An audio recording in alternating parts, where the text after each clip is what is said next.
కళావతి నగర్ లో ఉండబట్టి 15 సంవత్సరాలు అది ఇక్కడ అందరు లీడర్లతోని అందరితోని మంచిగానే ఉంటది. దాని బిడ్డకు ఇన్స్టాగ్రామ్ లో శివ అనేటోడు పరిచయం అయిందంట. అది ఒక 5 days కింద లేచిపోయింది.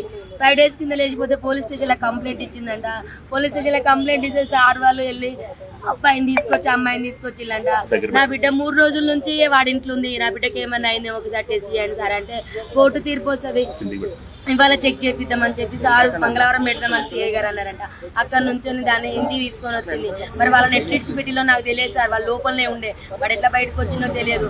మా అమ్మ ఇంట్లో పూజ చేస్తాను రమ్మని బిడ్డ పిలిచిందంట.